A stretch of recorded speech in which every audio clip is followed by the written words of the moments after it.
Anggota kelompok kami yaitu Melita Setiawan dengan NIM 120113544, Tiara Febriana Wardani dengan NIM 120113528, dan Khairunisa Regita Putri dengan NIM 120113524. Halo semuanya, kelompok kami akan membahas proses pengambilan keputusan manajemen operasi L'Oréal Paris.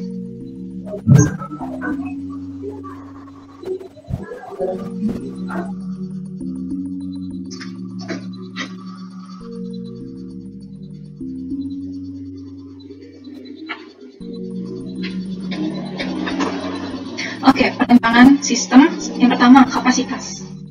Perencanaan sistem adalah proses membuat sebuah laporan perencanaan sistem yang menggunakan sumber sistem informasi yang berhubungan dan mendukung tujuan bisnis dan operasi organisasi. Kapasitas L'Oréal adalah 70% hasil produksi pabrik akan diekspor ke sejumlah negara di Asia Tenggara.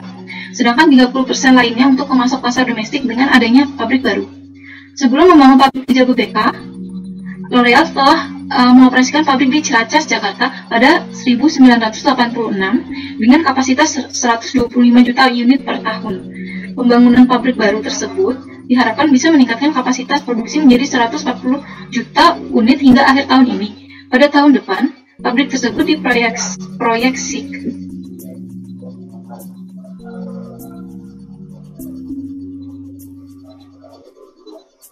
lokasi. Pabrik pertama L'Oréal di Indonesia berdiri pada tahun 1986 yang terletak di Ciracas, Jakarta. Di tahun 1993, Grup L'Oréal mengambil alih seluruh pengawasan operasionalnya di Indonesia dan mulai tahun 2000 membentuk entitas PT L'Oréal Indonesia. Hingga kini, kegiatan usaha L'Oréal Indonesia difokuskan pada kedua entitas tersebut, yaitu PT L'Oréal Indonesia yang menangani aktivitas pemasaran dan pendistribusian merek-merek L'Oréal dan PT Yosular Indonesia yang memproduksi produk-produk perawatan kulit dan rambut pada segmen market untuk memenuhi kebutuhan pasar domestik dan Asia Tenggara.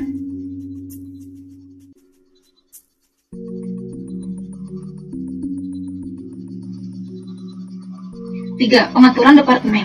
Perencanaan dan pengaturan tata letak pabrik merupakan suatu landasan utama dalam dunia industri secara garis besar. Tujuan utama dari perencanaan dan pengaturan tata letak pabrik ini adalah mengatur area kerja dan segala fasilitas produksi yang paling ekonomis untuk operasi produksi, aman, dan nyaman sehingga menaikkan modal kerja dan performance dari operator.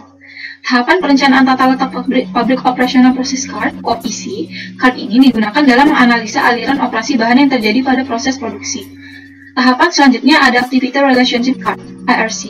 Adalah suatu cara atau teknik yang sangat sederhana di dalam merencanakan tata letak fasilitas atau departemen berdasarkan derajat hubungan aktivitas kualitatif dan berdasarkan pertimbangan masing-masing fasilitas departemen. Selanjutnya, Activity Relationship Diagram adalah data yang telah dikelompokkan dalam worksheet, kemudian dimasukkan ke dalam suatu activity item. Perencanaan produk dan jasa.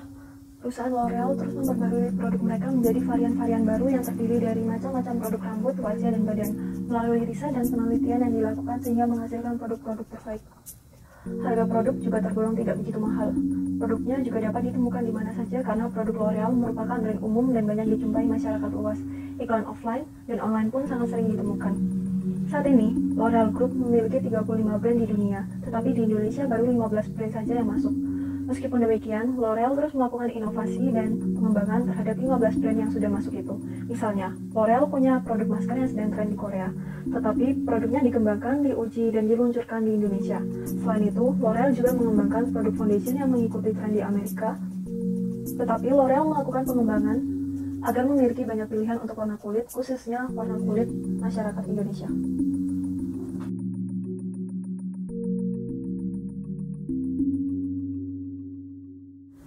Perolehan dan penempatan peralatan. Saat ini, pabrik baru L'Oréal menggunakan sekitar 55% pasokan bahan baku lokal dan sisanya masih harus diimpor.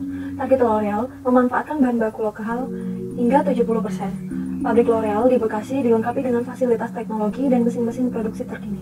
Dengan investasi 100 juta euro, semua kegiatan produksi L'Oréal akan dipindahkan dan disatukan ke fasilitas produksi yang baru dibangun.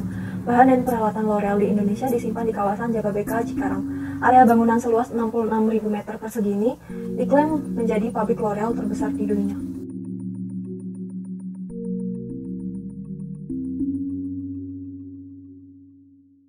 Pengoperasian keputusan.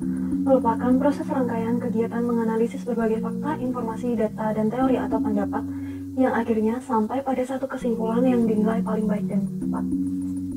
Sumber daya manusia. L'Oreal menggunakan program manajemen training. Selain itu, L'Oreal juga bekerja sama dengan sejumlah perguruan tinggi terbaik untuk mencari talent-talent terbaik. Sebagai perusahaan global, juga mengombinasikan kultur perusahaan, yaitu antara karakteristik dari perusahaan pusat dengan kultur dari Indonesia, mengutamakan kerjasama tim, atau di Indonesia lebih dikenal dengan gotong royong untuk bersama-sama mencetak prestasi dan kinerja yang terbaik. Lebih dari 2.700 pemagang menyelesaikan programnya di L'Oreal di tahun 2007. L'Oreal tidak sekedar memiliki SDM dengan keahlian teknis dan kualifikasi, tapi juga memiliki talenta-talenta muda berbakat yang dapat mengekspresikan kelebihan pribadi mereka yang beragam untuk berkontribusi dalam proyek dan misi yang menantang dan dinamis.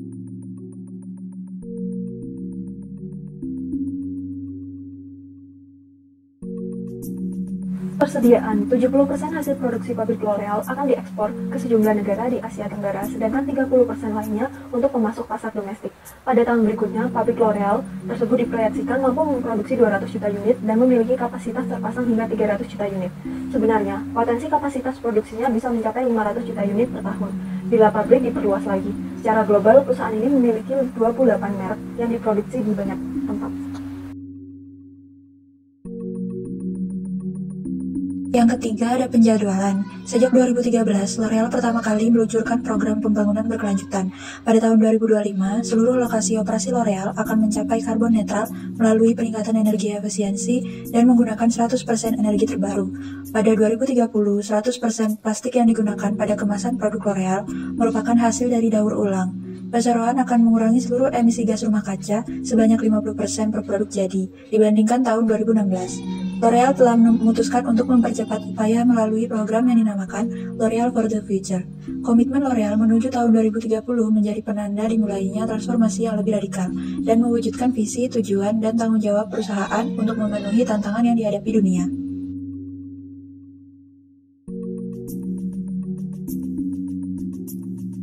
Yang keempat, manajemen proyek. Dalam kondisi pandemi COVID-19, L'Oreal mengumumkan L'Oreal for the Future, program solidaritas sosial dan lingkungan guna mencari solusi atas beberapa prioritas sebagai berikut. Yang pertama, mendukung organisasi yang membantu perempuan yang rentan, korban krisis sosial dan ekonomi yang diakibatkan oleh pandemi. Yang kedua, berkontribusi dalam perbaikan ekosistem serta melakukan berbagai usaha untuk mencegah perubahan iklim. L'Oreal Indonesia adalah salah satu dari anak perusahaan L'Oreal yang telah menunjukkan perkembangan besar pada pencapaian berkelanjutan dalam seluruh lokasi operasional. L'Oreal telah melakukan berbagai program dan pencapaian dalam pembangunan berkelanjutan yang menjadi bukti nyata bahwa transformasi dapat tercapai, yaitu pada akhir 2019, L'Oreal telah mengurangi emisi CO2 dari pabrik di Indonesia sebesar 83,9%, mengurangi konsumsi air sebesar 58,93%, dan mengurangi limbah 57,72% dibandingkan tahun 2005.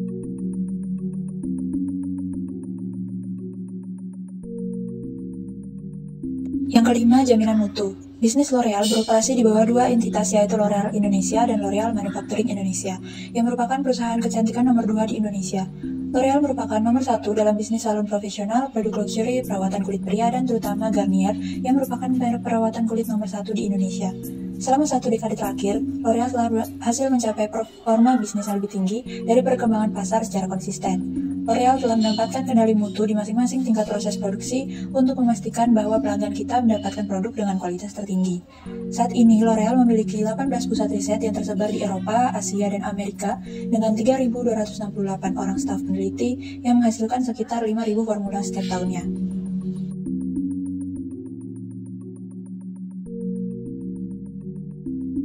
Kesimpulannya adalah, L'Oreal Group dikenal untuk inovasi mereka yang terus-menerus untuk meningkatkan kualitas produk dan layanan yang mereka tawarkan kepada konsumen mereka.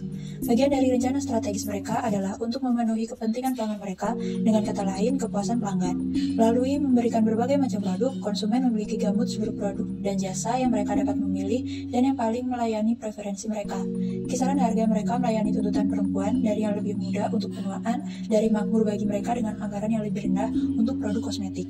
Melalui penelitian konstan dan semangat untuk inovasi, L'Oreal Group terbaik melayani tuntutan perempuan budaya yang berbeda. Perusahaan juga melihat itu bahwa mereka tahu tren terbaru atau lebih baik lagi, menciptakan tren di pasar untuk menarik lebih banyak konsumen. Kepuasan pelanggan L'Oreal Paris adalah kualitas layanan yang dilakukan. Oleh karena itu, Bagi perusahaan kecantikan lain yang ingin meningkatkan kepuasan dari pelanggan, yang harus dilakukan adalah dengan meningkatkan kualitas pelayanan yang sesungguhnya, misalnya dengan keramahan dari karyawan, perhatian karyawan terhadap pelanggan, sikap mau membantu memberikan informasi yang benar dalam artian tidak hanya sekedar menjual produk, dan bersikap empati pada pelanggan adalah hal yang diharapkan pelanggan. Baik, sekian penjelasan dari kelompok kami. Apabila ada salah-salah kata, mohon dimaafkan. Terima kasih.